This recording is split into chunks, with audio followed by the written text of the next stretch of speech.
The Last Duel, 2021, began as an act of defiance, a film conceived not in the comfort of certainty, but in the shadow of risk. Its money story was forged in the quiet years when historical epics had fallen out of fashion, when sword and armor no longer guaranteed return. Yet beneath the fatigue of the genre, there still pulsed a fascination with truth, justice, and human contradiction. The people who believed in the project understood that they were building not nostalgia, but testimony, a mirror to modernity hidden inside medieval stone. Its financial journey became an allegory of faith against the noise of trend. From the first meetings, the project carried an aura of danger. An expensive period piece anchored in moral ambiguity, told from conflicting perspectives, without the promise of escapism. It was not an easy sell. The financiers hesitated, and the producers, knowing this hesitation by heart, relied on reputation and conviction rather than forecasts. The involvement of two long-trusted collaborators who returned not only as writers, but as actors rekindled attention. The director, known for turning chaos into grandeur, lent the project weight that even skeptics respected. Slowly, belief gathered mass. The early budgets were cautious, trimmed to fit an uncertain market. Historical authenticity demanded scale, yet the filmmakers insisted on grounding everything in restraint. They chose texture over excess, realism over gloss. Each department was instructed to spend as if spending memory, not money, to build a world that felt lived in, scarred, morally exhausted. The film's economy became an aesthetic. Every coin translated into truth. The production teams knew that every stone wall and thread of costume had to bear the texture of a society divided by privilege and silence. The financing was assembled through a combination of studio backing and international cooperation. The producers treated the film like a negotiation between eras, ancient content balanced by modern execution. What convinced investors was not promise of spectacle, but of legacy. They believed the film would endure as conversation rather than entertainment. The marketing projections, while modest, hinted at awards potential, and that became the quiet incentive that sealed the deal. No one expected lightning. They expected longevity. Once the green light was secured, the rhythm of money mirrored the story itself.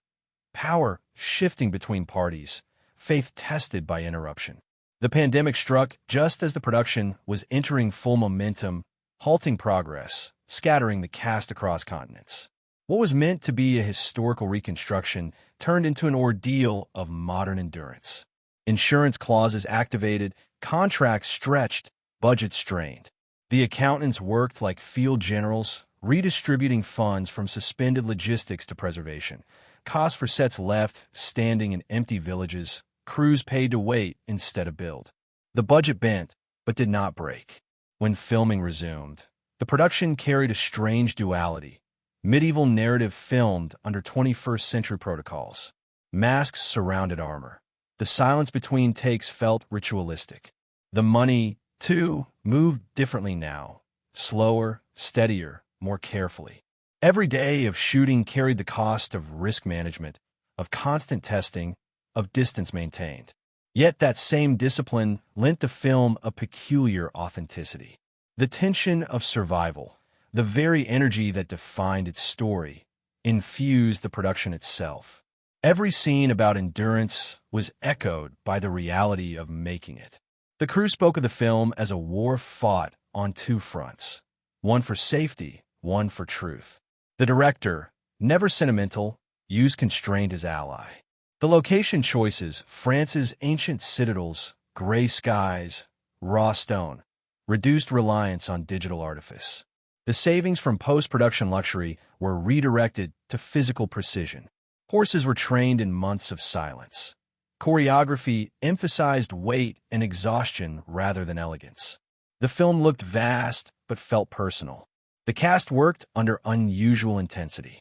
Their characters lived in a world defined by hierarchy, and that hierarchy shaped the atmosphere on set. The duel itself, rehearsed over weeks, became a metaphor for the entire project. Every strike calculated, every delay expensive, every wound symbolic. The actor spoke later of filming it as exorcism. The budget lines for stunt coordination and medical oversight expanded, but the footage justified every expense. What appeared on screen was not stylized violence. It was reckoning. Post-production carried its own rhythm of endurance. Editing was delayed by travel restrictions, forcing collaboration across distance. The sound design, a mixture of battle echo and whispered accusation, required reimagining. Every delay cost something, but also deepened reflection. The film was about perception, and the edit became its fourth perspective. The team learned to sculpt the narrative like confession, cutting not for spectacle, but for resonance. The result was a film that felt carved, not assembled. By the time the film reached completion, the financial exhaustion was complete but clean. The investors had spent more than planned, but less than feared. The marketing budget was modest, the release strategy deliberate. The studio expected a careful rollout, designed for audiences seeking substance in a landscape of noise. But history, both in story and in circumstance, has a sense of irony. The box office did not reward patience. The release collided with shifting viewing habits, with markets still reeling from closures and new expectations. The film's financial return was modest, by commercial measure, disappointing, but those who had built it understood that its currency lay elsewhere. They had created something durable, something that would grow in value as time caught up with its courage. The accountants marked the final figures with restraint. There were losses, yes, but they were the kind that accompany endurance, not failure. The film had honored its scale, its subject, its ethics. That was worth more than speed. In retrospect, the financial arc of The Last Duel mirrored its story perfectly. It began in power, stumbled through uncertainty, endured humiliation, and found truth not in victory, but in survival. The people who had invested in it, creatively and financially, recognized that symmetry. They saw that what they had built would outlast its receipts. It had become a work that existed beyond momentary judgment, destined to be reappraised, rediscovered, rewatched when the world was ready to listen. Years later, when discussions about risk and integrity return, the film will serve as example. It will be cited not as failure, but as faith-tested and proven. Its money story is the story of conviction. How art born from courage often pays its dividends in time rather than dollars. The investors recovered less than expected. The world received more than it knew to ask for. In the arithmetic of endurance, that balance is victory. The Last Duel stands as a reminder that cinema, at its truest, is not transaction but translation, of effort into emotion, of faith into permanence. Its financial history is not one of loss, but of meaning purchased dearly and delivered intact. And that, like the duel itself, is a reckoning that ends not in defeat, but in truth. The production of The Last Duel was not a spectacle of abundance, but an architecture of control. Its scale, though grand on paper, carried the austerity of lived realism. The film's world, 14th century France, had to be resurrected not as legend but as memory. The director, always drawn to tactile authenticity, refused excess. The production was vast in geography but narrow in indulgence. Every decision served story before scale. What emerged was a world heavy with detail and stripped of artifice, where mud replaced marble and silence replaced gloss. The first challenge was terrain. The production moved across medieval towns in France and Ireland, mapping landscapes that could hold both history and conscience. The crew rebuilt sections of castles, town squares, and marketplaces with obsessive fidelity. Walls were not cleaned but weathered. Costumes were not tailored but worn. The money went not into spectacle but into time. Time to age fabric, to dull metal, to let the world look lived in. The result was not beauty but believability. The film looked expensive only because it looked true. The logistics, however, were unforgiving. Horses, armor, and weather formed a triangle of complication. The armor weighed as much as a body. The horses required choreography as careful as battle strategy, and the weather obeyed no one. Delays became rhythm. Yet the crew learned to move with the unpredictability. When the rain fell, they filmed it. When the light dimmed, they embraced the gloom. The production turned nature into collaborator. The gray skies and endless mud became part of the film's visual grammar, a mirror of its moral weight. The scale of the shoot demanded orchestration across hundreds of craftsmen: armorers, tailors, prop builders, historians, fight choreographers. Their departments functioned like guilds, each working in reverent secrecy until their efforts converged. The production office resembled a medieval command post: maps of locations, daily weather predictions, budget sheets scrawled with contingency plans. Yet for all its complexity, the machine ran quietly. The tone was workmanlike, not heroic. Everyone understood that spectacle was the enemy of sincerity. The director's control over tone was absolute. He refused the glossy polish that had drained realism from many historical epics. Instead, he wanted texture: the clank of armor, the thud of hoofbeats, the smell of damp straw. He insisted on shooting in natural light whenever possible, pushing the cinematographer to capture color as it truly existed: muted, earthbound, cold. Scenes inside castles flickered with candlelight that burned inconsistently. Exteriors shifted with clouds and dusk. What could have been constraint became aesthetic unity. The film breathed with the weather. The duel sequence itself consumed months of preparation and days of filming. It was the axis on which the entire production balanced. The choreography was mathematical. Each strike, fall, and counterstrike had to align with narrative rhythm, not just violence. The camera became witness, not participant. There were no glorified angles, no indulgent slow motion. Only proximity, fear, breath, mud. The fight felt less like entertainment and more like judgment. Every resource, stunts, rigging, horse coordination, armor reinforcement, culminated in those minutes of brutal equilibrium. It was where money turned into meaning. The cast operated under the same rigor. Each actor bore the physical and psychological cost of living inside hierarchy and violence. Performances were stripped of vanity. Emotion was restrained until it could no longer be contained. The story structure, 3 retellings of the same events, demanded repetition without duplication. Scenes had to be shot again and again, each time shaded differently by perspective. That repetition doubled both time and cost, but it was essential. The production had to capture memory as distortion. The patience this required became the film's quiet monument. The costume department treated clothing as narrative evidence. Every garment told a story of class, purpose, and decay. The fabrics were sourced through artisans who still practiced old weaving methods, dyed in muted palettes drawn from medieval paintings. The designs resisted grandeur. Armor bore dents, robes frayed, chainmail clung with mud. What looked minimal on screen had been labored over for weeks.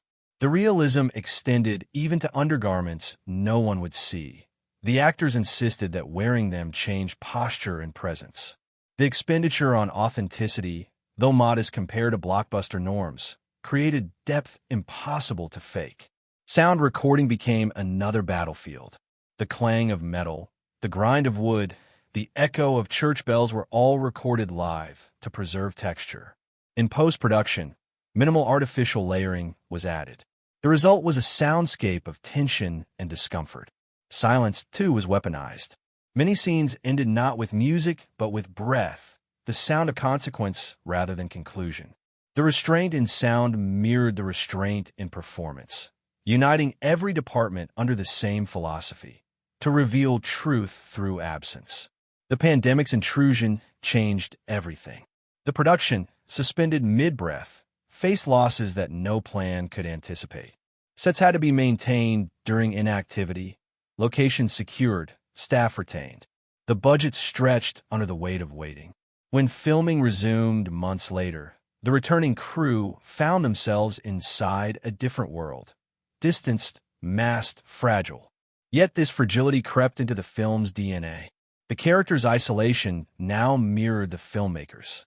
The sense of mortality that hovered over the set lent sincerity to every frame. Post-production turned patience into architecture. Editing had to navigate a story of three perspectives without collapsing them into confusion. The editor worked with surgical precision, aligning tone and memory, ensuring that each version felt both unique and hauntingly familiar. The color grade preserved restraint. No digital gloss, no romantic warmth. The film was meant to feel like stone, cold, immovable, eternal. When the score arrived, it was sparse and mournful, written not to accompany, but to haunt. The composer avoided melody, choosing drones, chants, and percussion that felt more ritual than music. The restraint in sound completed the circle of austerity that defined the film. Looking back, the production scale reads like a paradox. Massive in logistics, monastic in spirit. Every excess was pruned, every choice justified. It was a film made not to impress, but to endure. Its scale was moral rather than visual. The crew, scattered and exhausted, spoke of it afterward as one of the purest experiences of their careers, a test of endurance that became a form of devotion. In the finished work, every cost is visible yet invisible, engraved in a texture rather than flashing across spectacle. The mud, the armor, the light, the silence, all bear the imprint of money spent wisely, not loudly. The Last Duel became proof that grandeur need not shout. Its production was a study in proportion, where every frame carried the weight of purpose. The budget, though finite, built something infinite, a film that feels alive, worn, and morally complete. The financing of The Last Duel was a process as intricate and precarious as its story, a negotiation not merely of money, but of endurance. The film was conceived during a transitional moment in cinema, when a mid-range adult drama had almost vanished from mainstream production, displaced by the safer arithmetic of franchises and spectacle. Financing a medieval epic about truth, pride, and accusation required a kind of stubborn faith, the kind that believes conversation can still compete with chaos. The people who gathered around the project knew that this was not commerce by reflex, but by conviction. From the outset, assembling the budget was an act of quiet rebellion. The producers approached financiers with an argument that bordered on philosophy. The human conflict, when rendered honestly, is more explosive than any special effect. The budget projections were not extravagant. Impressive, yes, but grounded in practicality. The film's scope demanded armor, horses, villages, castles, armies. Yet the creative plan emphasized compression, intimacy, and realism. The financiers, cautious yet intrigued, agreed to fund something that felt both ancient and immediate. Their condition was clarity, no indulgence, no waste, no vanity projects masquerading as art. The director accepted those terms completely. The initial financing came together through a hybrid structure. Studio equity combined with European co-financing, pre-sales to distributors who trusted the director's consistency, and insurance underwritten against the unpredictable forces of weather, injury, and delay. This mixture of faith and formula produced a fragile equilibrium, stable enough to move forward, vulnerable enough to collapse with a single misstep. Yet for a time, everything held. The schedules were written, the sets were booked, the currency conversion rates locked. The first phase of production began as if history could be managed. Then came interruption. The world changed overnight, and the film's finances shifted from confidence to containment. The pandemic froze travel, halted construction, and rendered every plan provisional. The line producers found themselves rewriting the laws of sustainability. Idle crews paid to stay ready, locations maintained for months without use, health protocols consuming budgets originally intended for art.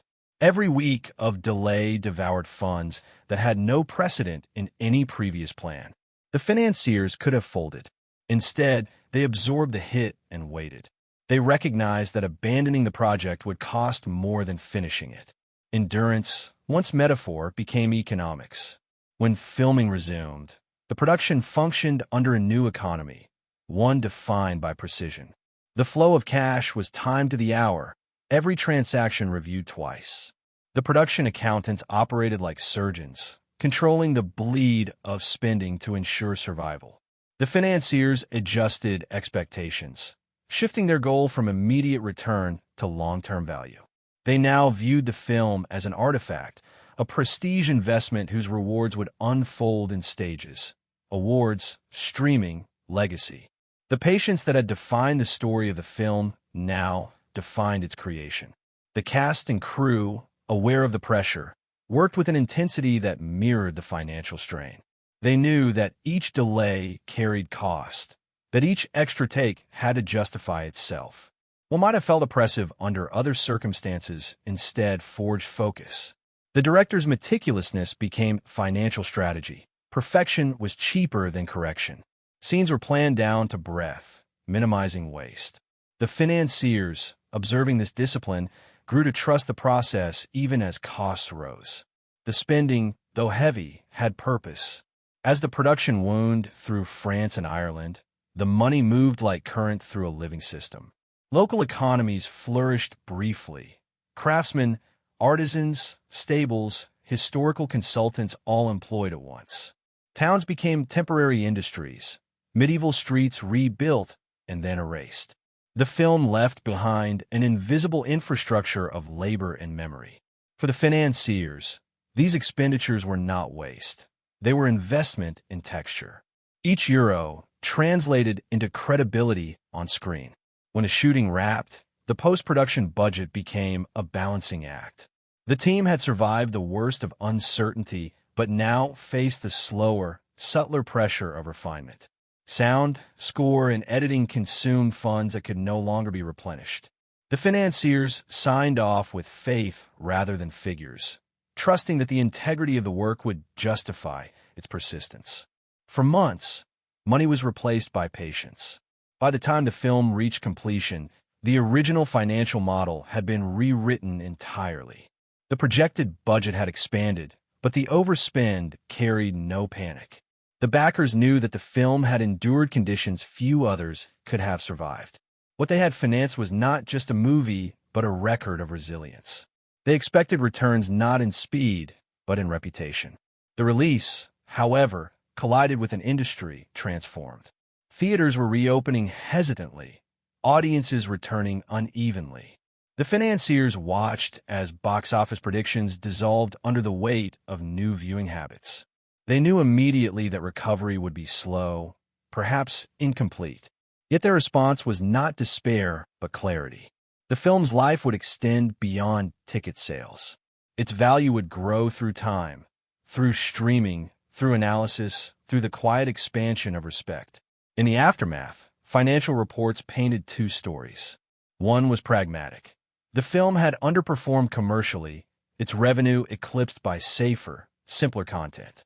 The other was moral.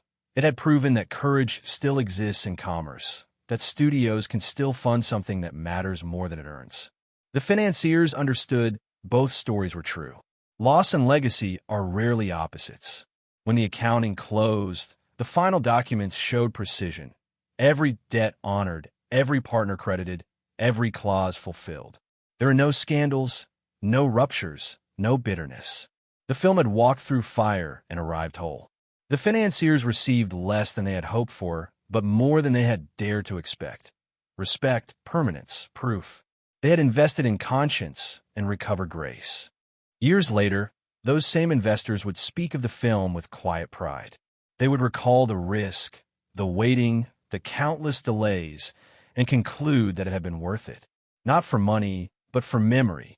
They had learned that true endurance in film finance mirrors the endurance of the human spirit it depicts. That sometimes survival itself, steady, scarred, complete, is profit enough. The financing of The Last Duel remains one of those rare modern myths in cinema where commerce and conscience walk together. It proved that money, when guided by conviction rather than fear, can build something that transcends return. The financiers, like the knights they funded, entered battle knowing victory was uncertain. What they won instead was meaning. And meaning, measured across time, is the only currency that never devalues. The creative scope of The Last Duel was shaped not by spectacle, but by perspective. It was conceived as a film that would reconstruct truth through fracture, a medieval event retold 3 times, each version reshaping reality until what remained was something brutal, human, and unresolvable. This structure defined everything: how the film looked, sounded, and moved, how it spent its money, how it carried its soul. The director and writers understood that grandeur would be useless without intimacy, that the battlefield mattered less than the courtroom, and that the duel, for all its fury, was only the final punctuation to a story about silence. From the first drafts, the script revolved around 3 acts, 3 perceptions of the same event: the knight, the squire, and the woman whose truth unravels them both. This triptych became the organizing principle of the film's entire creative design. Every scene had to exist in 3 versions, identical in structure but alive with difference. The creative challenge was not invention, but precision. The filmmakers sought to capture the subtle distortions of memory, the moral decay within pride, the cost of perception. The camera, sound, and performance all had to become instruments of bias.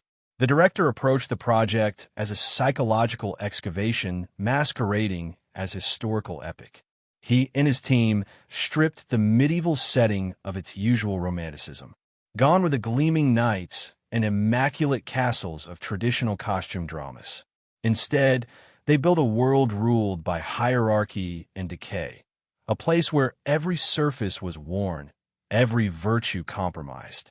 The film's color palette leaned into earth, the pale browns of soil, the dull gray of armor, the washed blue of winter sky. Light was treated as judgment, shadow as refuge. The aesthetic was medieval realism, sharpened by modern conscience. Each of the 3 narratives carried its own visual identity. The first, from a knight's perspective, was austere and symmetrical. The camera framed him with classical balance, every movement deliberate, every space ordered. His world looked righteous because he believed it was. The second narrative, belonging to the squire, was looser, warmer, almost seductive. The compositions broke their symmetry, favoring spontaneity, reflecting the character's self-serving charm. And the third, the woman's, was stripped of artifice. The light softened, the colors cooled, the framing became observational rather than assertive.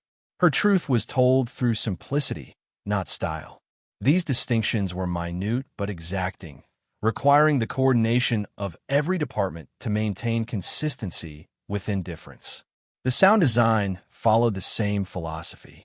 Each retelling used a different mix of the same elements: echoes of hoofbeats, the scrape of armor, the murmurs of the court. Subtle shifts in the density of sound made each story feel like a memory rather than repetition.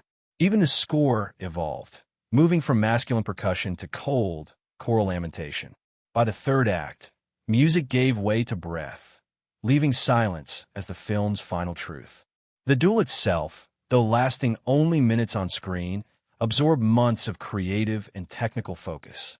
It had to embody the entire film's tension: violence as justice, pride as religion, truth as survival. The choreography was grounded in exhaustion. There were no flourishes, no gestures of glory, only the brutality of 2 men reduced to instinct. The director refused spectacle. He wanted impact. The clash of steel was recorded live, each hit unsoftened by design. The camera remained unflinching, neither romanticizing nor averting its gaze. The creative goal was not to thrill, but to indict, to show the futility of every triumph born from blindness. The costume design carried narrative meaning rather than ornament. Each layer of clothing reflected power and perception. The knight's armor gleamed only in his own version of events. In others, it appeared dull, battered, almost desperate. The squire's attire grew increasingly embellished as his self-image inflated, while the woman's wardrobe grew simpler, her strength revealed through clarity rather than color. These visual codes demanded financial precision. Fabrics were aged, dyed, and ready to match perspective shifts. Every garment carried its own moral evolution. Cinematography operated as moral witness. The director of photography shot with wide lenses that flattened distance, making the audience complicit in every event. Handheld cameras appeared only in moments of rupture, breaking the visual rigidity of power. The duel was filmed with alternating motion, stabilized for arrogance, shaking for fear. These decisions transformed realism into emotion. The creative scope was immense, but always bent toward empathy, never grandeur. The editing process became the heart of the film's creative tension. The triptych structure meant that rhythm itself was narrative. The editor treated repetition as revelation, allowing small gestures to gain new meaning each time they appeared. The pacing was deliberately uneven, slow in recollection, breathless in conflict, silent in aftermath. The final act's stillness carried more power than any of the film's violent crescendos. The audience was forced into contemplation, to measure what had changed not in action, but in awareness. The performances were calibrated with surgical precision. The knight carried rigidity that bordered on delusion. The squire, charm that masked rot. The woman, calm that resisted erasure. The director pushes actors to inhabit contradiction. They were not heroes or villains. They were narratives fighting for survival. The creative ambition was not to judge, but to expose the impossibility of objectivity. Each retelling deepened tragedy. Truth was visible, yet continually ignored. The film's themes dictated its production philosophy. It was built not for the spectacle of battle, but for the intimacy of conscience. The creative team avoided glamour at every turn, focusing instead on texture, mud, breath, skin, fabric. The medieval world they constructed was one of labor and fatigue, not legend. The creative scope was therefore paradoxical. A massive film made to feel claustrophobic, a grand story told through the smallest human gestures. When it was complete, the film stood as something unusual, an epic of restraint. Its creative reach extended from sound to silence, from spectacle to stillness. Every element, light, costume, sound, structure, had been designed to serve truth and truth alone. The story of honor had become a study in blindness, and the duel that closed it was less victory than confession. The creative scope of The Last Duel was not measured in scale or budget, but in courage. It dared to strip a genre of its armor, to expose humanity beneath myth. It turned history into mirror, forcing its audience to confront what still lingers beneath civility. It proved that art can still wield a blade sharper than spectacle, that grandeur can whisper, and that the most radical thing a film can do is tell the truth plainly. The film's marketing and awareness campaign emerged as an act of quiet defiance against noise. It was released into a landscape of distraction, a time when audiences sought escape rather than confrontation, when streaming had rewired attention, and when the word epic had been emptied of meaning by repetition. Yet the team behind The Last Duel refused to advertise fantasy. They chose gravity. Their campaign spoke the language of consequence. Every trailer, every poster, every word of its promotion was designed not to promise pleasure, but to provoke reflection. From the earliest teasers, the tone was unmistakable. The imagery leaned into shadow and silence. Glimpses of armor glinting in overcast light, faces half obscured by helmets, the sound of breath between words. There were no declarations of glory, no sweeping music cues. Instead, the trailers felt like testimony. They presented the film as something that had to be faced rather than consumed. Each release carried fragments of dialogue, lines that asked questions instead of answering them. Audiences were invited to witness, not escape.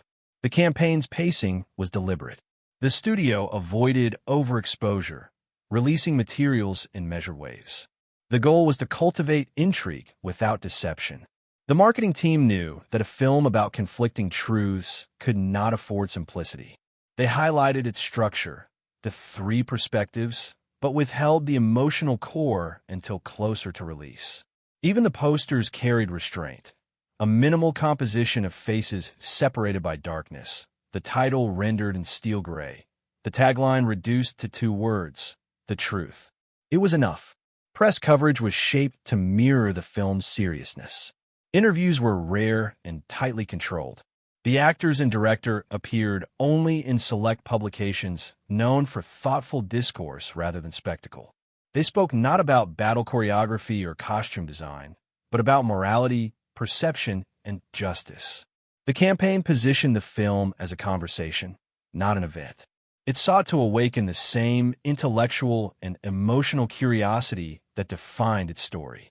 Social media, that most volatile of arenas, was used with surgical precision. Instead of flooding timelines, the studio released micro-clips, 10 seconds of dialogue, a single expression, the echo of a blade being drawn. The strategy was built on patience, assuming that those who would come slowly. In an era of oversaturation, the restraint felt radical. The film's online presence mirrored its tone, grounded, deliberate, unhurried. The awareness effort leaned heavily on critical trust. The studio knew that the film's themes, gender, power, violence, perception, would resonate most deeply through analysis, not advertising. They arranged advanced screenings for critics known to value nuance, betting that thoughtful essays could do more than expensive campaigns. That bet paid off. The first wave of reviews did not just describe the film, they debated it. Even those divided in opinion acknowledged its integrity. The discourse itself became part of the marketing. Internationally, the awareness campaign leaned on cultural conversation. In France, the film was presented as historical reclamation.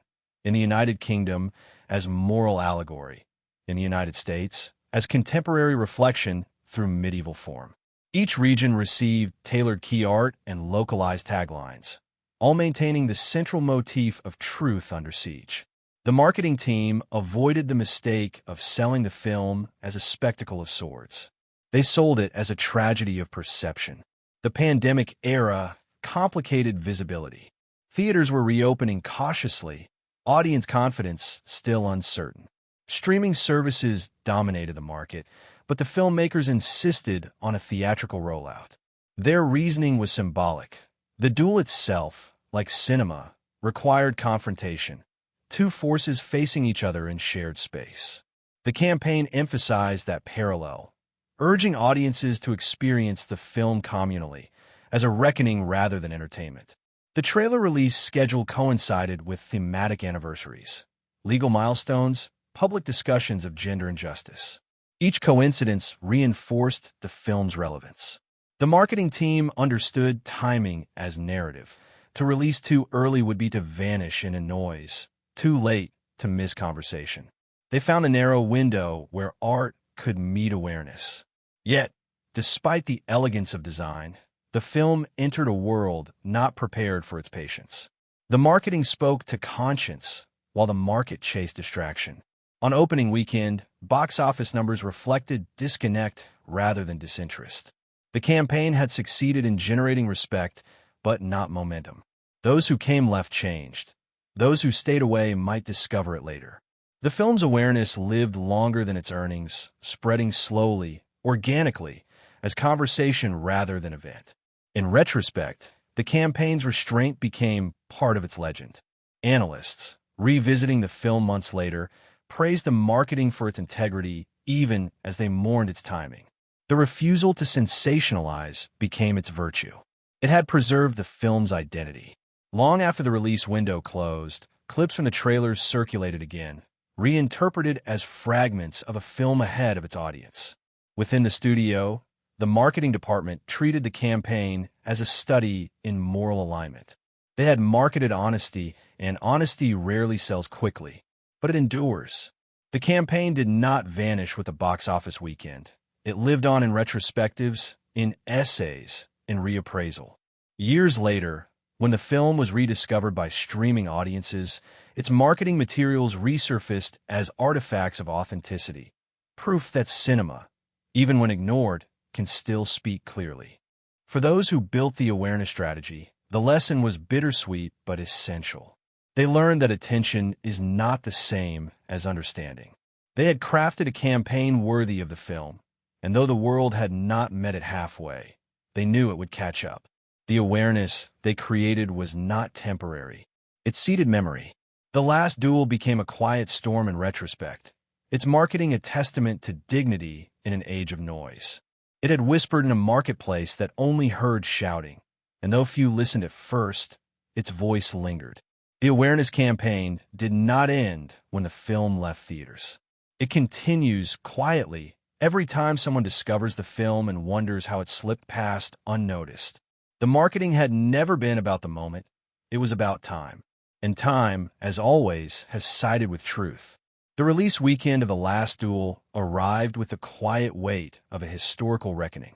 It did not burst into theaters with a fanfare of victory, but crept in like a confession whispered to a distracted world.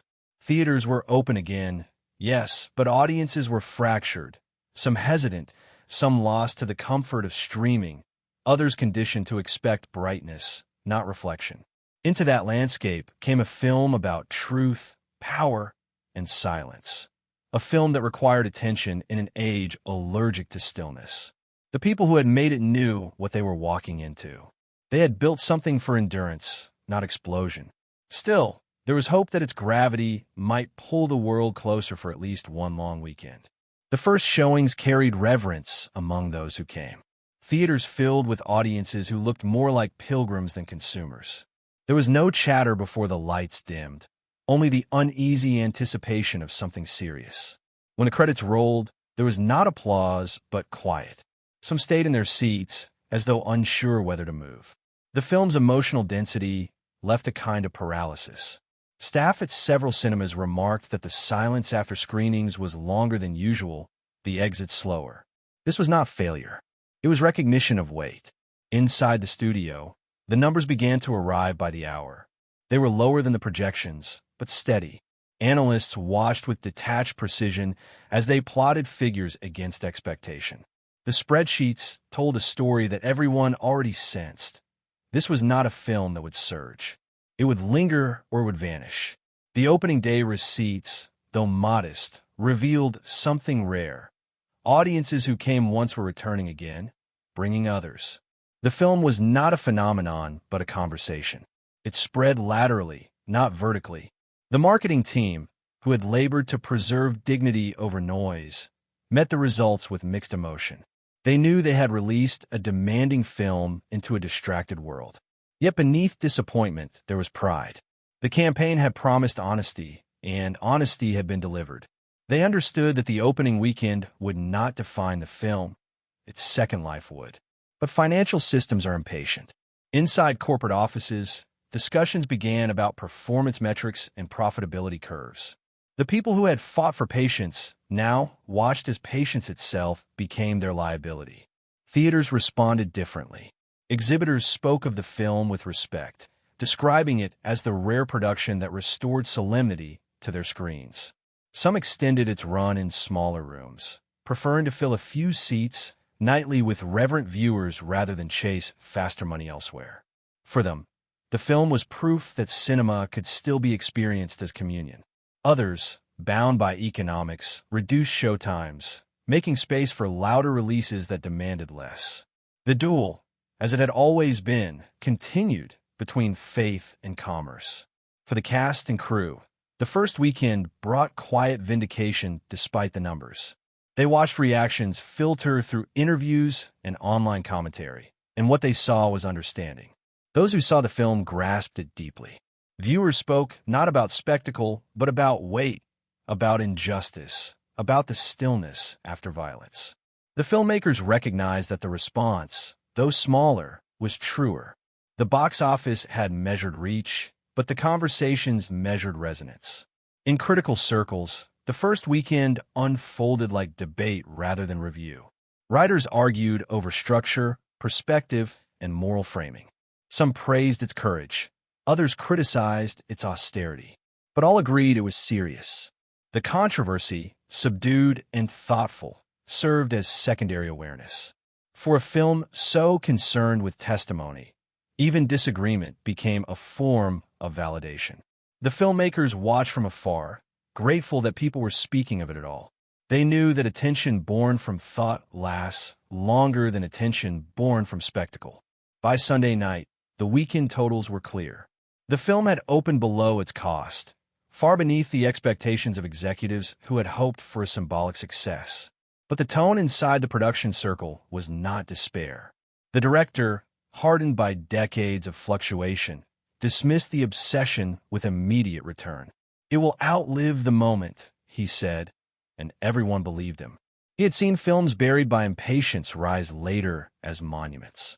He knew that truth has a slower metabolism than profit. For the financiers, that weekend was a study in contrasts. On paper, it was loss. In meaning, it was proof. The film had reached those it was meant to reach.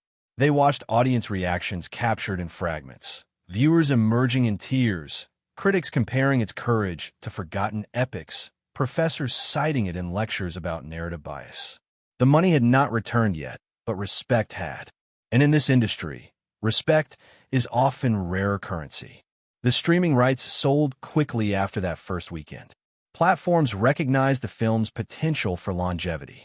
Its second life began almost immediately, the digital release turning the theater's silence into slow discovery. Viewers who had missed it now encountered it in solitude, where its intimacy deepened. Ironically, the same medium that had dulled theatrical returns became the channel through which the film reached permanence. The studio's analysts adjusted their tone in the following weeks. The film was no longer measured by what it made, but by what it meant. The first weekend's supposed failure became a case study in misalignment, a serious film released in a frivolous time. Yet with each passing week, as word of mouth continued, the narrative shifted from loss to endurance. The duel between immediacy and meaning continued long after tickets stopped selling. For those who had built it, the release weekend felt like both wound and victory. They had faced the modern marketplace and remained intact. The numbers might have underwhelmed, but the integrity of the work had not been compromised to chase them.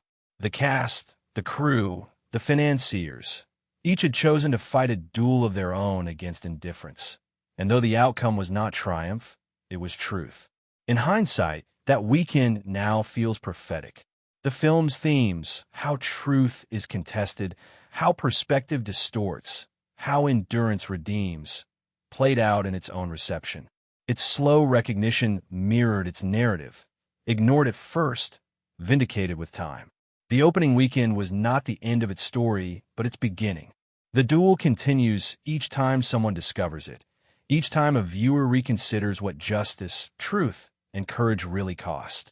The first weekend simply marked the day the truth entered the world. And, as the film reminds us, the truth always takes time to win. Distribution unfolded like a long echo across time, steady, deliberate, and strangely poetic. The film moved outward into the world not with the fanfare of a conquest, but with the discipline of a record being kept. It was carried by those who still believed in the slow transfer of significance, who understood that not every work demands to be consumed quickly. For the Last Duel, distribution was not the dispersal of entertainment, but the quiet migration of testimony. Every country, every platform, every release window felt like another layer of history being unearthed. The studio handled it as an act of endurance. Theatrical releases were rolled out cautiously, prioritizing regions that valued historical cinema and auteur craftsmanship. France, the setting of the story, received the film with the gravity of cultural return, its landscapes and language transformed into mirror. In Europe, theaters treated the release as an event of art, not commerce, giving it extended runs in heritage venues. In the United States, the approach was more clinical, a limited launch in major cities to gauge response, then a nationwide expansion that never truly expanded. Theaters, still recovering from closure, gambled on blockbusters. This film was a conversation, and conversations don't fill auditoriums in a weekend. Yet even as box office charts showed underperformance, another form of circulation began. Distributors in secondary markets saw what executives missed, that the film had endurance built into its structure. Its themes, truth, power, perception, were universal, not temporal. They negotiated smaller releases in territories where word of mouth, not marketing, still held sway. Japan, South Korea, Italy, the Nordic countries. The film moved like an ember, quiet, glowing, and slow to die. Each territory that received it added its own context, and in doing so, the film expanded beyond expectation. The accounting departments kept their rhythm, recording revenue in small but steady intervals. No one was surprised. Everyone was waiting. Theatrical distribution, as predicted, would not recover the investment. But the distributors had begun to see the pattern. The film's performance resembled its story. 3 versions, each misunderstood at first, each clarifying the last. It was a film destined for the long arc, for the slow drift into study, analysis, and rediscovery. Streaming rights became the next chapter in its journey. Digital platforms, aware of the director's prestige and the film's critical discourse, positioned it as serious content for mature viewers. It appeared in curated banners, not among trending titles. The platform metrics told a different story than the theaters.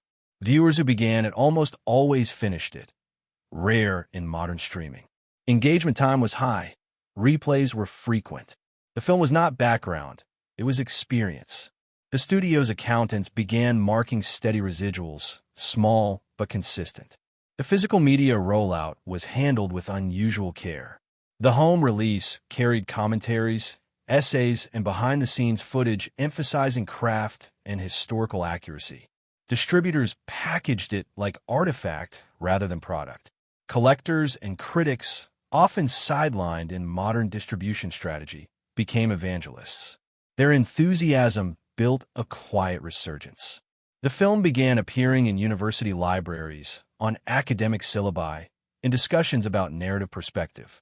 Sales were modest but continuous, another layer of revenue that mirrored the film's moral structure, gradual revelation. Financially, the distribution model that emerged was hybrid, a blend of survival and legacy. Theatrical losses were balanced by long-term licensing. International channels, festival circuits, and archival screenings continued to deliver royalties. Each deduction, each exhibitor share, each tax withheld was simply part of the rhythm. The accountants stopped viewing them as subtractions and started viewing them as circulation, the slow respiration of a living work. Inside the studio, some executives spoke of the film as a case study in patience. They noted that its revenue timeline resembled the release of Blade Runner decades earlier, a film dismissed at first, later canonized. The parallel was not lost on anyone. Like that film, The Last Duel was too sincere for its era, too moral for markets trained to prize irony. The distribution team began using a phrase in internal memos, cultural ROI. It meant that what was lost in money might return in permanence. The downstream licensing reinforced that prophecy. Premium cable acquisitions followed, then educational partnerships, then retrospective festivals. Each deal brought a new trickle of revenue, but more importantly, each recontextualized the film. It was now less a product than a reference point. The duel had transcended its screen. It had become shorthand for integrity in a compromised age. For the cast and crew, the long distribution cycle was strangely comforting. They watched the film's path like parents watching a child learn to walk long after everyone else had run. It didn't sprint, it endured. Its steady appearance across countries, awards, and streaming charts was proof that it hadn't died. It was just breathing differently. The exhaustion of its release had given way to pride. When the final international statements arrived, months after the last theater closed its doors on the film, the numbers told a story that defied conventional success, but confirmed everything the filmmakers had intended. The film had paid back parts of its cost, sustained continuous engagement, and entered the quiet rotation of works that refused to vanish. Its value was no longer speculative. It was archival. The deductions listed in the final reports, tax offsets, exhibitor percentages, distributor commissions, were no longer seen as erosion. They were the cost of permanence. Each percentage, shaved, was simply another layer of its global presence.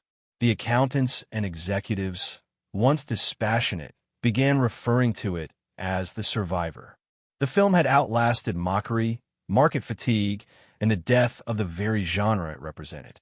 In the years that followed, the film's afterlife through distribution continued. Festivals programmed it alongside newer works about truth and power. Universities cited it in film theory. Critics ranked it among misunderstood epics. The slow revenue curve flattened into permanence, a steady hum of royalties that reflected not popularity, but reverence. The duel that had defined the film's story, the battle between truth and perception, had found its reflection in distribution. The marketplace had misread it, but time had corrected the record.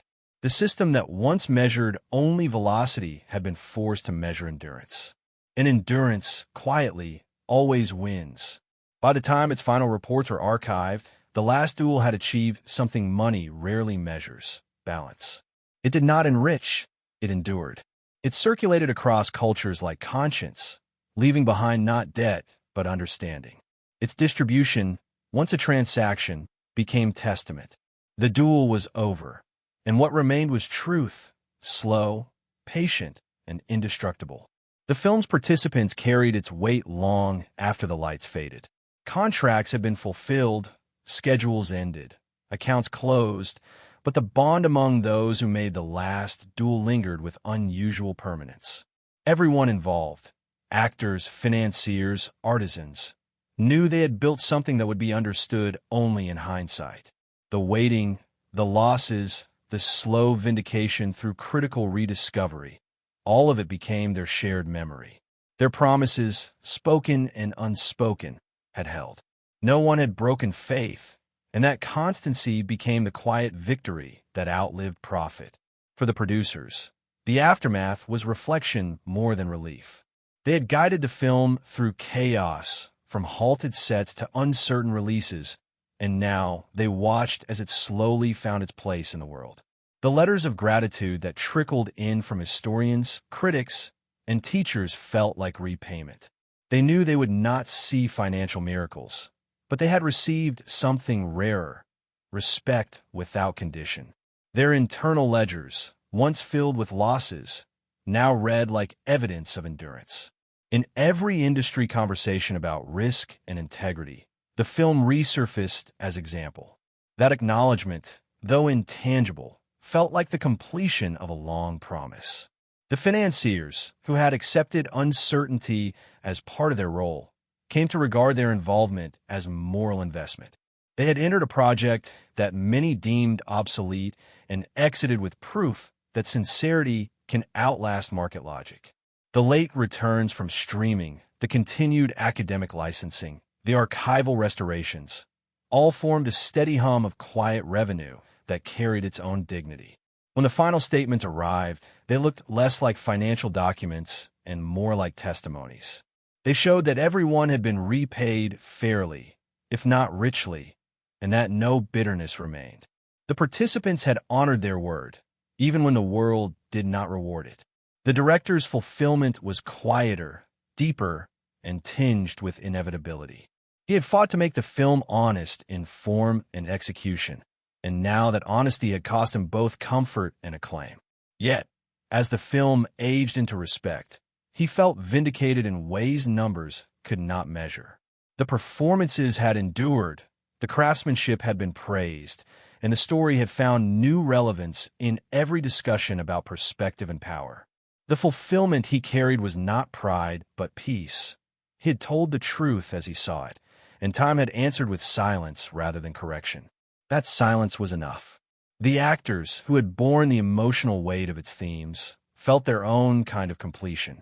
They had lived through a production defined by repetition, 3 versions of the same story, each demanding a different truth, and now that discipline seemed prophetic. In interviews years later, they spoke of how the film had altered their sense of storytelling.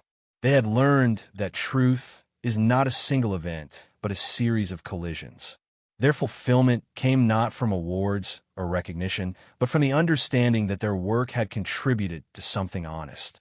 They had captured the complexity of belief and bias with sincerity, and audiences who finally discovered the film recognized that sincerity immediately. The crew's fulfillment was practical and emotional. They had endured conditions that tested endurance, rain, mud, halted schedules, and watched as those hardships became the film's realism. Every technical challenge had turned into texture. For them, the ultimate reward was watching their craft endure uncredited but unforgotten. They knew that every sound, every seam, every color choice had shaped a world that could never be replicated digitally. Their names, buried in the credits, had become part of a film that people would still study decades later. That permanence was their legacy. For the studio, fulfillment came in slow waves.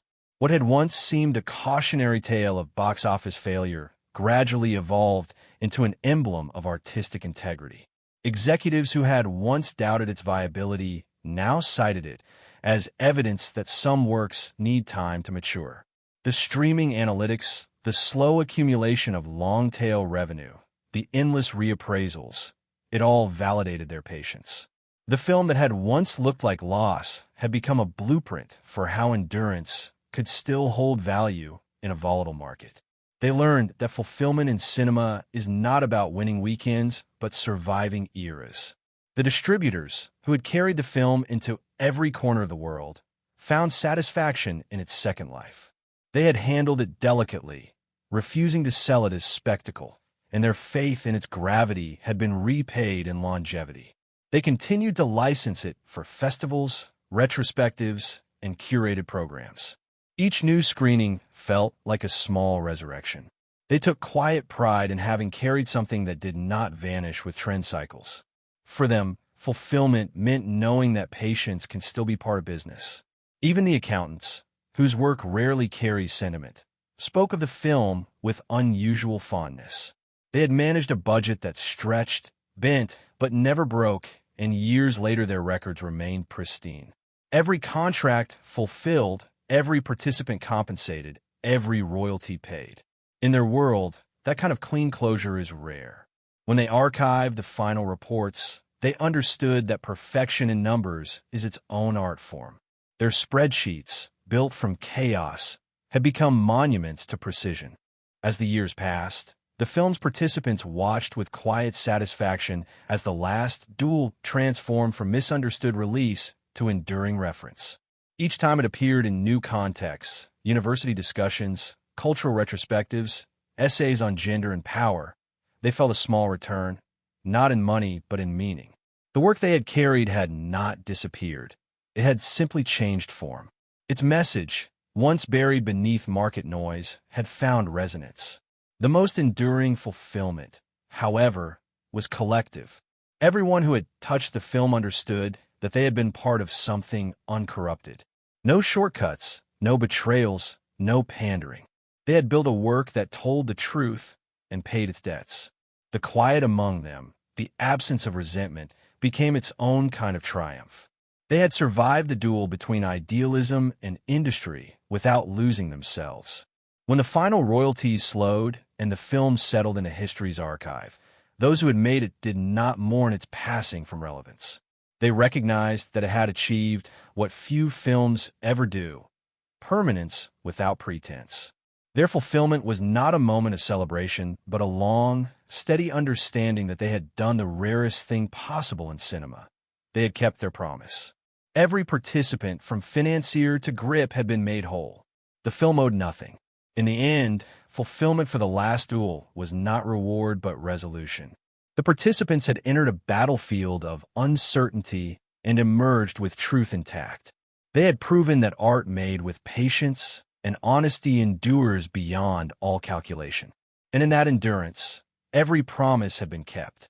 Relief came slowly, like the fading of an echo inside stone. When the noise of release, reception, and reckoning had all passed, what remained among those who made The Last Duel was silence, a heavy, earned calm that had no triumph in it, only understanding. The months of chaos had been replaced by stillness. The film was finished, distributed, discussed, and archived. The numbers no longer mattered. The critics had said what they would say, and history had begun its quiet work of reevaluation. For the first time in years, the people who had carried the burden of its making could breathe.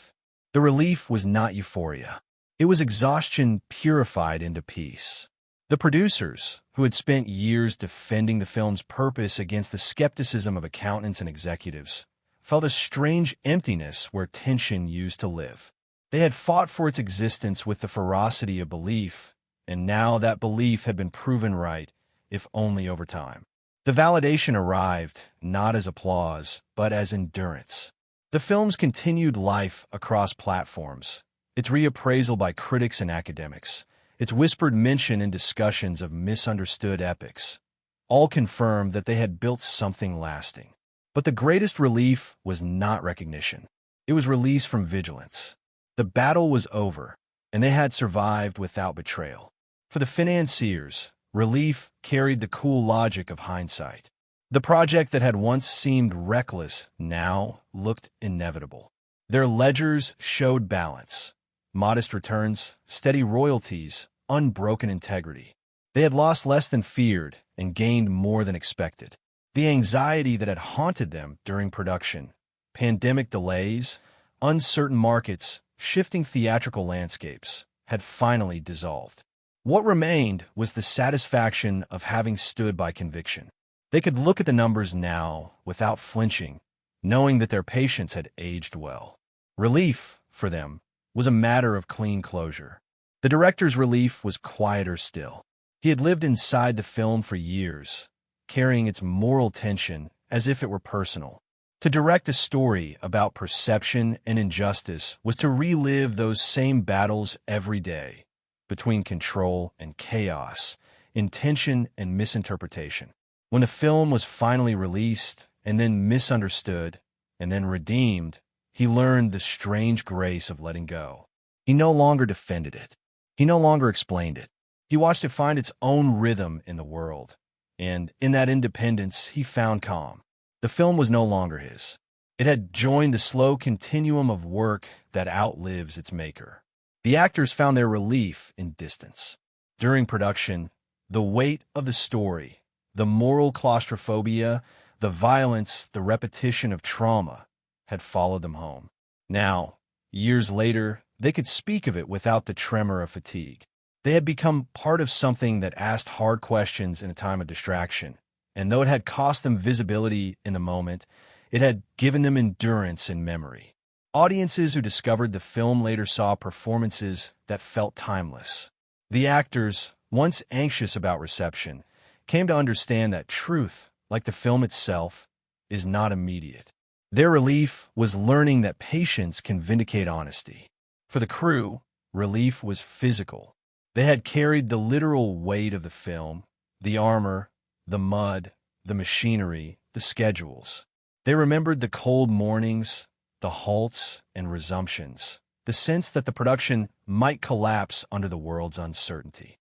Now, years later, those memories had softened into stories. They spoke of the hardship with affection, as if the ordeal had been a kind of pilgrimage. Seeing the film's belated recognition gave shape to their suffering. Every delay, every logistical nightmare, every night spent repairing what weather had destroyed now felt worth it. Their relief was simple and human. They had made it through. Inside the studio, the relief was pragmatic. The executives who had once defended the film to their boards, who had endured the scrutiny of shareholders and the cynicism of the press, now had proof that integrity could coexist with commerce.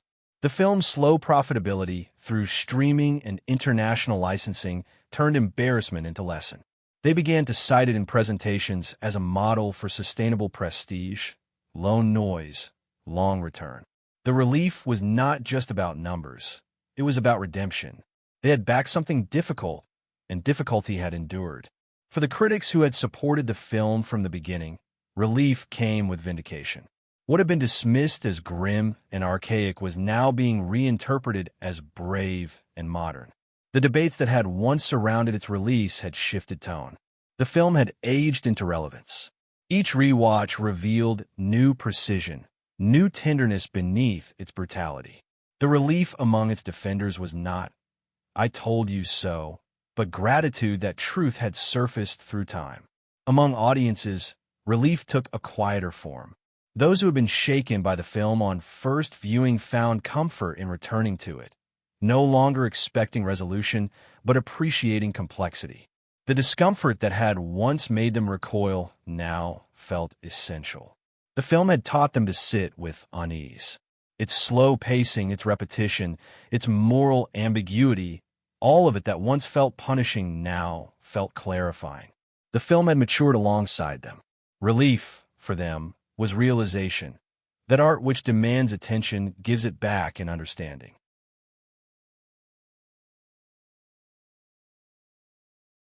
When the last page of the final report was printed, there was nothing left to say. The film stood even unbroken. The duel had ended. What remained, in the perfect symmetry of numbers and memory, was peace. What the film left behind was less a trail of profit than a map of wisdom. Those who had lived through it, who had fought, waited, doubted, and endured, carried away lessons that would shape every choice afterward. The Last Duel became for them not just a project, but an education, a study in patience, discipline, and moral clarity. It taught them that the true measure of endurance is not survival of chaos, but the ability to emerge from it changed, unbroken, and honest. The first and most profound lesson was that restraint can outlast spectacle. The film's quiet power, its devotion to precision and humanity, had proven stronger than noise. The people who had built it learned that authenticity is a currency that does not depreciate. In the months of financial anxiety and artistic doubt, when markets faltered and attention wavered, restraint had preserved integrity. The lesson became a kind of mantra whispered through the corridors of every future production. Do less, mean more. For the financiers, the film dismantled the illusion that art and commerce are opposites. They had watched their investment struggle in public and then bloom in private. Its long-tail revenue, its quiet prestige, its ability to generate conversation years after its release, all revealed that sincerity can be a strategy. The data told them what instinct could not. That belief, when paired with discipline, has its own form of compounding interest. They learned to think of patience as profit, of endurance as brand equity. The producers learned something subtler, that leadership in filmmaking is not control, but stewardship. They had navigated shutdowns, setbacks, and skepticism without letting the film lose its moral compass. Their lesson was that clarity, once established, must never be bargained away.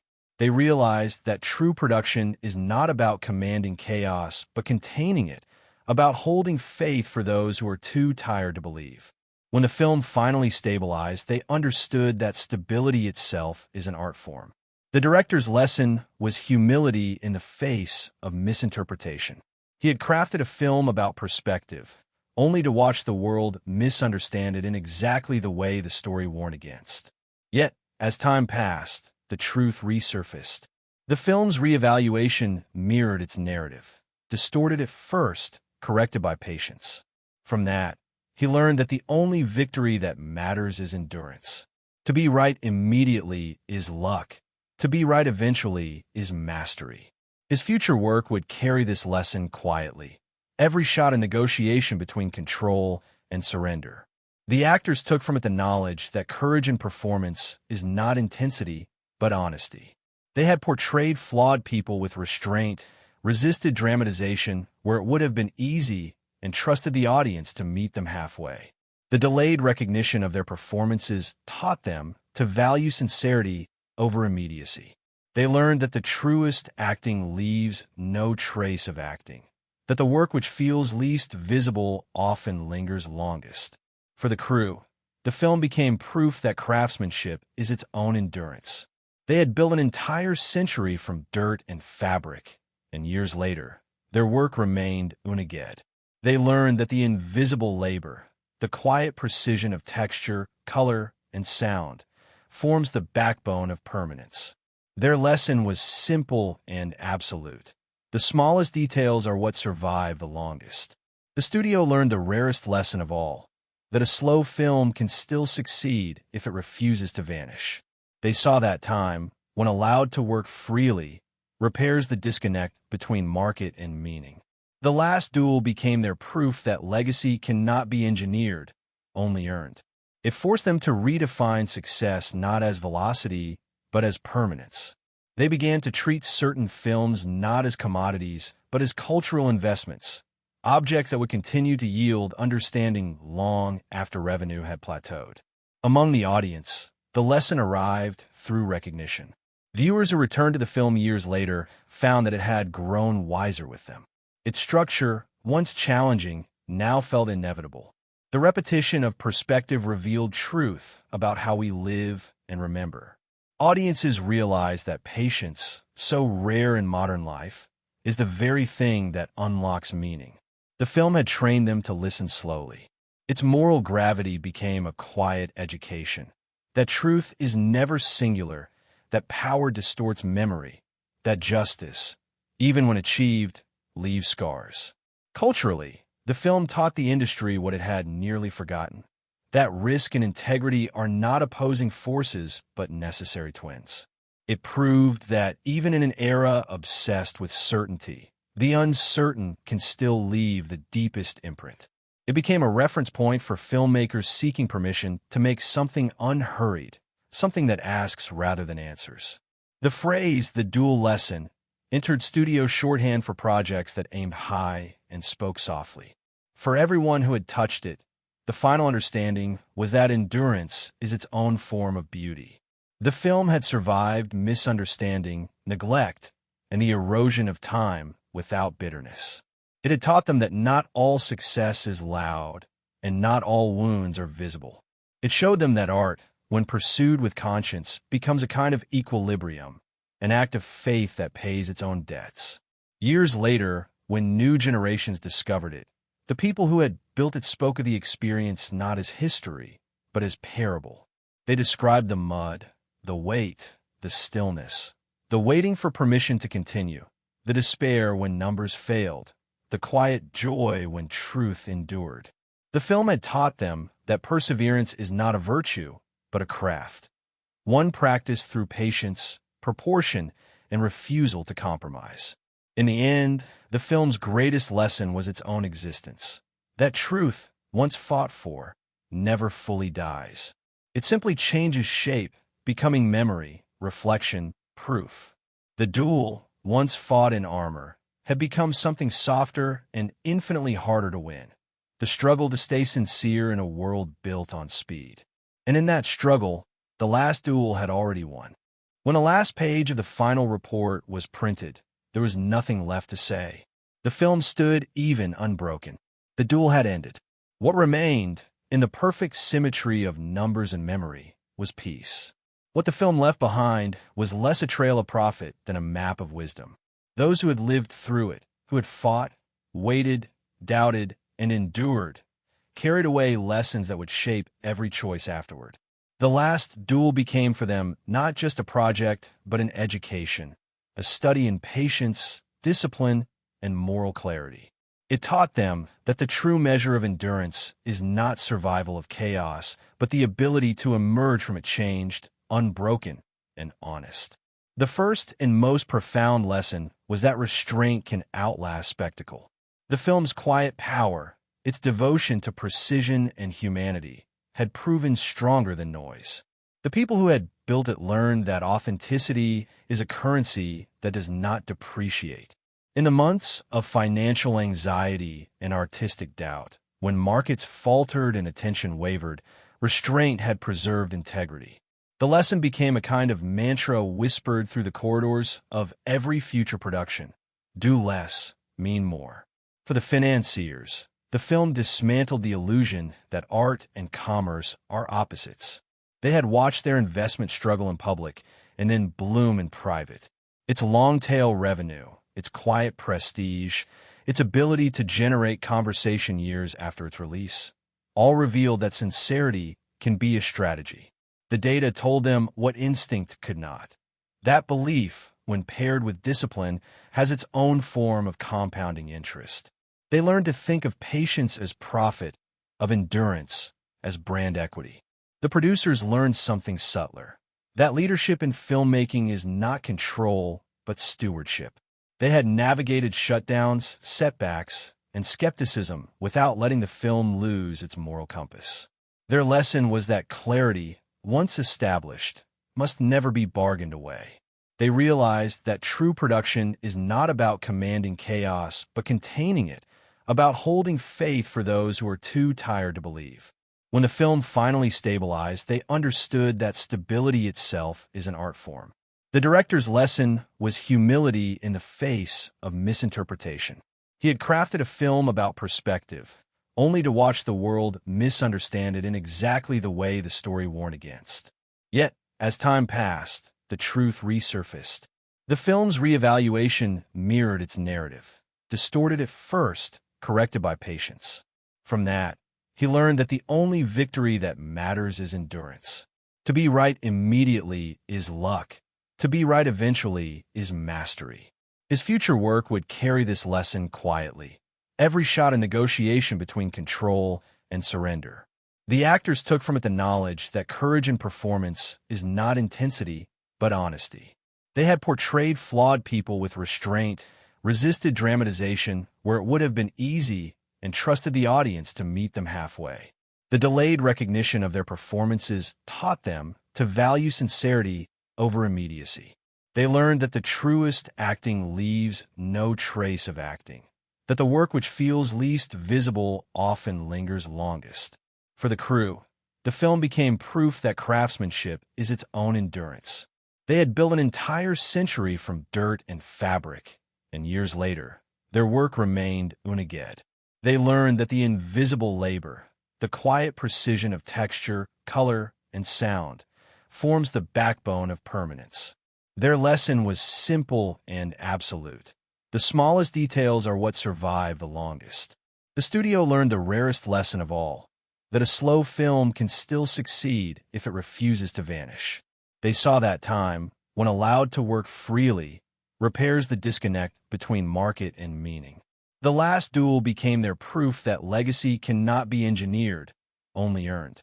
It forced them to redefine success not as velocity, but as permanence.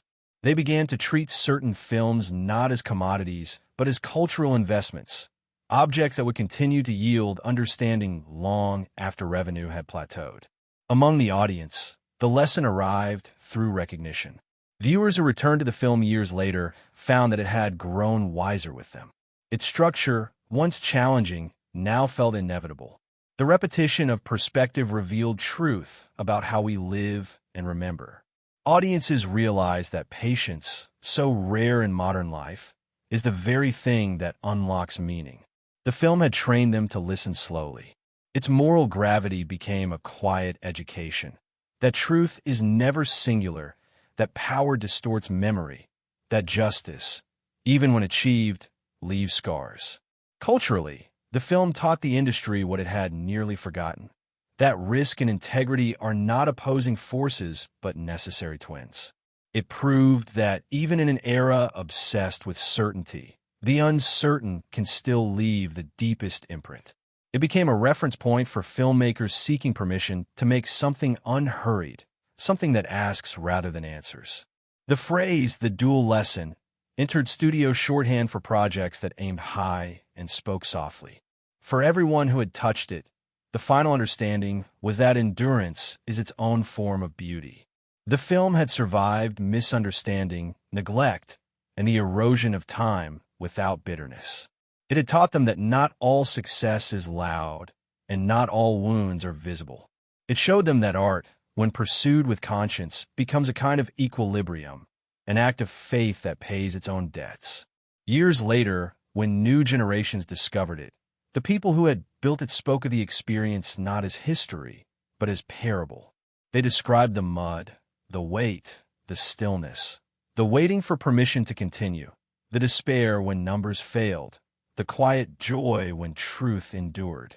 The film had taught them that perseverance is not a virtue, but a craft, one practiced through patience, proportion, and refusal to compromise. In the end, the film's greatest lesson was its own existence. That truth, once fought for, never fully dies. It simply changes shape, becoming memory, reflection, proof. The duel, once fought in armor, had become something softer and infinitely harder to win. the struggle to stay sincere in a world built on speed. And in that struggle, The Last Duel had already won. In the film's final accounting, there was no chaos left, only calm continuity. Revenues trickled in from distant territories, residuals arrived on time, archives preserved the masters, universities screened it as study material. The people who had once fought over its budgets and box office now spoke of it in the past tense, reverently. The paperwork of its life had ended. Its permanence had begun. For all of them, the creators, the financiers, the believers, the relief lay in knowing that the film was safe now, untouchable. It no longer depended on luck or marketing. It had entered the quiet order of endurance. And that, in the truest sense, was the film's victory. The Last Duel had begun as an act of courage and ended as an act of survival. It had tested everyone who touched it, artistically, morally, financially, and it had emerged whole. Its relief was not release, but equilibrium. The duel was over. The truth, at last, stood on its own, needing no defense. When all the ledgers were closed and the noise of recovery had faded, the film's balance sheet looked less like an ending and more like a map. Lines of expenditure and return forming a pattern of equilibrium. The Last Duel had neither triumphed nor collapsed. It had simply settled, like dust after battle, revealing the terrain as it truly was. What remained was a sense of symmetry, so precise it felt almost moral. The money that had gone out had returned in altered form, part currency, part legacy, part quiet vindication. Inside the studio, the accountants compiled the final report. The numbers, while unremarkable to outsiders, told a rare story of integrity. Every advance had been justified, every clause honored, every residual accounted for. The film had paid its debts, not quickly but completely. The financiers, who had long learned to read patterns in chaos, recognized balance when they saw it. The project had earned less than they'd hoped, but lost less than they'd feared. Its financial shape resembled its narrative, contentious, exhausting, but ultimately resolved in truth. The investors received their final summaries in the same tone with which they had entered, cautious but respectful. They saw proof that courage, though expensive, is sustainable. The global earnings, though modest, had accumulated steadily through streaming, educational rights, and continued international interest. The returns came not as windfalls, but as quiet affirmations. Each quarter brought small deposits, reminders that faith in craft can still pay interest. The project, once considered a risk, had matured into a steady presence on balance sheets, a slow earner, dependable as time. For the producers, the outcome was a mirror of their intent. They had fought for patience and been rewarded with endurance. Their own financial positions remained intact, their reputations strengthened by persistence. They could look back at every dollar spent and see its shadow on screen. No extravagance, no waste, no fracture between vision and result. The net gain, to them, was trust. Trust from financiers who would fund their next endeavor. Trust from crews who would follow them again. Trust from audiences who would eventually understand. The director's profit was not measurable in currency. His work had survived the machine without dilution. The numbers confirmed what he already knew. The film had found its level. It would not be remembered for its opening, but for its endurance. The final accounts, to him, were less financial than existential. They proved that a film made honestly, even when misunderstood, will find its rightful weight. He saw in the columns of figures a reflection of his philosophy. That balance, not victory, is the purest form of success. The cast, whose contract had been honored through every delay in re-release, found comfort in the film's stability. Their royalties continued in slow trickles, reminders of a project that refused to vanish. They watched as critical circles and streaming platforms kept rediscovering it, as each new audience revived its meaning. Their reward was permanence, the knowledge that the work would not be buried under time. Every small check that arrived years later felt symbolic, proof that integrity has its own economy. The crew's legacy came not through profit, but through acknowledgement. They saw their names preserved in discussions of craft, their work cited as example of restraint and authenticity. The film's steadiness had ensured their contributions remained visible, not erased by scandal or failure. Their pride, unspoken but shared, was that their work had generated not spectacle but truth. The net outcome, to them, was justice, effort repaid by respect. Within the financial departments, the final documentation became a kind of meditation. Each deduction, distribution fees, exhibitor shares, taxes, was balanced by an equal weight of return. The ledger was immaculate, devoid of chaos or ambiguity. Even the accountants, immune to sentiment, admitted that the film's completion felt unusually pure. The expenses that had once caused anxiety now read as investments in permanence. The income that continued to arrive, small, consistent, felt like the slow breathing of a living thing. The film had entered the rare category of sustainable art. Not volatile, not fading, simply present.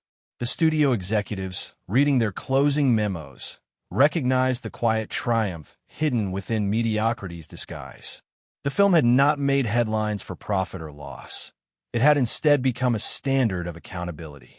In a system obsessed with acceleration, it had proved that deceleration can be survival. The film's afterlife through streaming and academic licensing had turned it into what one analyst called a cultural annuity, a work that earns by existing, not by performing. The numbers, clean and complete, confirmed that the studio had funded not a product, but a legacy for the financiers. Closure came with a rare calm. The film's return rate, slow, modest, continuous, aligned perfectly with their revised projections. They saw no reason for regret. The losses were historical artifacts now, absorbed into the larger pattern of endurance. The investment had transformed into reputation. To have funded The Last Duel was to have participated in an act of artistic integrity that could not be devalued by time. In cultural terms, the net outcome transcended the ledger. The film became reference material for sincerity in a cynical era. It appeared in essays, retrospectives, and classrooms as a case study in endurance, a film that dared to exist